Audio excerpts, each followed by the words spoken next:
മുണ്ടക്കൈ ചൂരൽമല ഉരുൾപൊട്ടൽ ദുരന്തത്തിൽ ധനസഹായം ലഭിക്കില്ലെന്ന സൂചന നൽകി കേന്ദ്ര ആഭ്യന്തര മന്ത്രാലയം. സംസ്ഥാന ദുരന്ത നിവാരണ ഫണ്ട് മിച്ചമുണ്ടെന്നാണ് കേന്ദ്രം പാർലമെന്റിൽ ആവർത്തിച്ചത്. അതിനിടെ 2221 കോടി രൂപയുടെ പാക്കേജ് വേണമെന്നാവശ്യപ്പെട്ട് കേരളത്തിലെ എംപിമാർ അമിത്ഷായ്ക്ക് നിവേദനം നൽകിയിട്ടുണ്ട്. സിബി നൽകും സമഗ്രമായ റിപ്പോർട്ട്.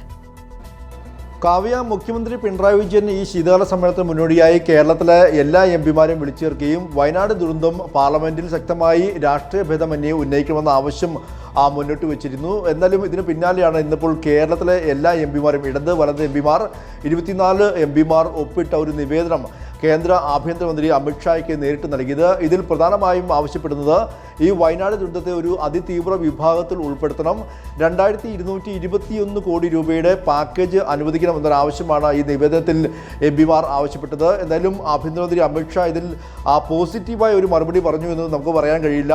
അദ്ദേഹം ഇത് പരിശോധിക്കട്ടെ, വിവിധ വകുപ്പുകളുമായി അഭിപ്രായം തേടട്ടെ, എന്നിട്ട് നാളെ കാര്യങ്ങൾ പറയാം എന്നുള്ള ഒരു തീരുമാനത്തിലേക്ക്, അല്ലെങ്കിൽ അങ്ങനൊരു മറുപടി മാത്രമാണ് അദ്ദേഹത്തിൻ്റെ ഭാഗത്തുനിന്ന് ഉണ്ടായത്. എന്തായാലും ഈ ഒരു കേന്ദ്രത്തിൻ്റെ ധനസഹായത്തിന് വേണ്ടി വളരെ കുറേ നാളുകളായി കേരളം ആവശ്യപ്പെടുന്നു. വിവിധ രീതിയിൽ കേരളം ആവശ്യപ്പെടുകയാണ്. ഇന്നിപ്പോൾ എന്തായാലും കേരള എംപിമാർക്കും നേരിട്ട് നിവേദനം നൽകേണ്ട ഒരു സാഹചര്യം ഉണ്ടായി എന്നുള്ളതാണ് മറ്റൊരു പ്രധാനപ്പെട്ട കാര്യം. അതേസമയം തന്നെ ഇന്നിപ്പോൾ രാജ്യസഭയിൽ ഈ വയനാട് ദുരന്തവുമായി ബന്ധപ്പെട്ടുള്ള ചോദ്യത്തിന് വയനാടിന് ഒരു രൂപ പോലും നൽകില്ല എന്ന് വ്യക്തമാകുന്ന സൂചനയാണ് കേന്ദ്ര ആഭ്യന്തര സഹമന്ത്രി നിത്യാനന്ദ റായിൽ നിന്നും ഉണ്ടായത്.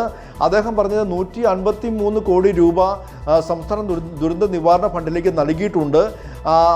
അത് നൽകുമ്പോൾ തന്നെ മിച്ചം ഫണ്ട് ഈ ദുരന്ത നിവാരണ ഫണ്ടിൽ ഉള്ളതിനാൽ ആ പണം അനുവദിക്കാനും കഴിയില്ല. അതായത് കേരളത്തിന് ഒരു രൂപ പോലും നൽകാൻ കഴിയില്ല. സംസ്ഥാന ദുരന്ത നിവാരണ ഫണ്ടിൽ മിച്ചം തുകയുണ്ട് എന്നുള്ളൊരു കാര്യമാണ് പാർലമെന്റിൽ അദ്ദേഹം വ്യക്തമാക്കിയത്.